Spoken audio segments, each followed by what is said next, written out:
educator Shulagna Ghoto. Today I gonna brief you about the topic survivorship curve and RNK strategies. Okay, so let's start.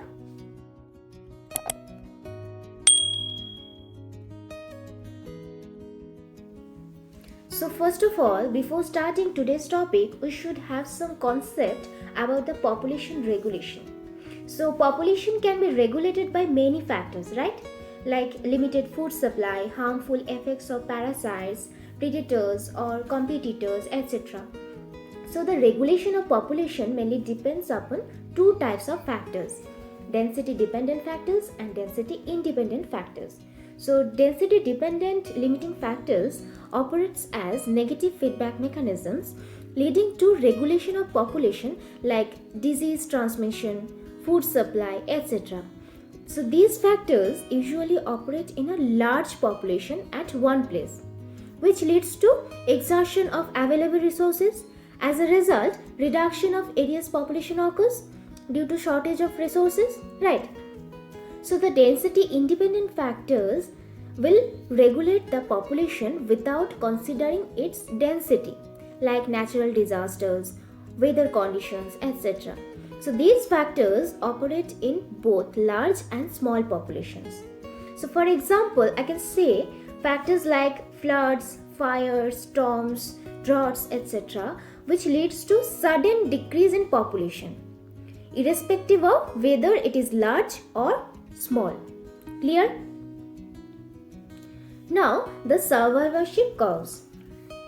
So survivorship curve is a graph which shows the relative survival rates of individuals at different ages for a given species or a group of individuals. That means not every individual's death will occur at a particular age time, which is impossible, right? So survivorship curve help us in understanding how the population density of a species is maintained by its birth and death rates. So these curves show the relative survival rates of individuals at different ages. These curves mainly use logarithmic scales to indicate whether the organisms have highest mortality rates at early or later stages in their life cycles. So survivorship curve is mainly three types: type 1, type 2 and type 3 curve. So let's see in details. So what is the type 1 survivorship curve? So type 1 survivorship curve is mainly a convex shaped curve that you can see in this graph also. So it shows highly specific age survival in early and middle age, and also shows rapid decline in survival in latter age. Okay, it includes species that has few offspring but parental care for them are well and good. These offspring can breed several times during their lifespan, and that's why termed as interoperous. So for example, I can say many large animals including humans, basically almost all mammals and rotifers, that means small microscopic aquatic animals belonging from rotifera phylum. Okay. Now the type 2 survivorship curve. This is mainly a linear or diagonal curve. So here the rate of survival remains same throughout their lives. So these individuals exhibit a strategy. That means it is a intermediate to type 1 and type 3 survivorship curves. But many birds, mice, rabbits exhibit slightly sigmoid curve or S-shaped curve. This is very similar to this type 2 curve. So for example, I can say the animals like hydra, gullbirds, American robin birds, etc. Okay. Now the type 3 survivorship curve. As you can see in this graph that this is mainly highly concave curve. So here the rate of survival is very low in early stages, right? And also survivorship rate increases comparatively in latter stage of life. So as because individuals produce a large number of offspring, so as a result offspring receive very little parental care. That's why most of them cannot survive and die in the early ages. So the rate of survival is very low in early stages. Okay? So these organisms can breed only once during their lifetime, and that's why termed as seminiparous. So for example, I can say some species of birds, black-tailed deer, oysters, shellfishes, some insects, oak trees, etc. Okay? Now this is the amalgamation of three types of survivorship curves. So in type 1 survivorship curve, we have seen previously that here the death rate is very low and many individuals live old ages. Okay? And in type 2 survivorship curve, which consists moderate death rate, and individuals can die at any ages. Okay? And in type 3 survivorship curve, we have seen that it consists high death rate and many individuals die at young ages due to less parental care and few live to old ages. Clear?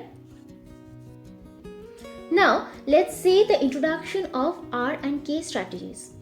So the terminologies of R and K selection was first proposed by the ecologists Robert MacArthur and E.O. Wilson in the year 1970. So these are mainly two evolutionary strategies, and no organism is completely R selected or K selected. Rather, all must reach some compromise between the two extremes. Right? That means we can't say even properly that whether a particular organism is R selected or K selected, because everything in our environment is dynamic or unstable or changeable, I can say, right? So we could say even from previously that it is R selected organism or K selected organism, isn't it? Okay. So let's see some comparisons of R and K selected organisms.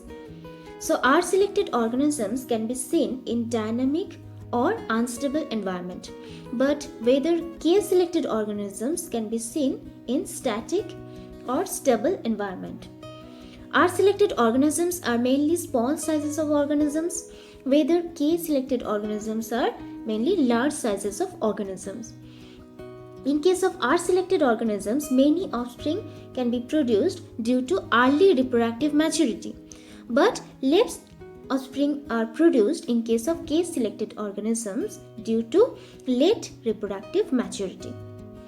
R selected organisms got short life expectancy, whether K selected organisms got long life expectancy. Each individuals reproduce only once in case of R selected organisms, but in case of K selected organisms, each individuals reproduce more than one. So it is mainly density independent and follow type 3 survivorship curve, but K selected organisms mainly density dependent and follow type 1 and type 2 survivorship curves. Clear? So, hope your concept about this topic have been cleared after this session. There has provided a link of e-quiz into the description box, so you can score and test yourself by those questions. And if you have any doubt or facing any problem during solving the e-quiz, then after scoring, please ask me into the comment section, and also you can reach to us through our mail ID, which is into the description box.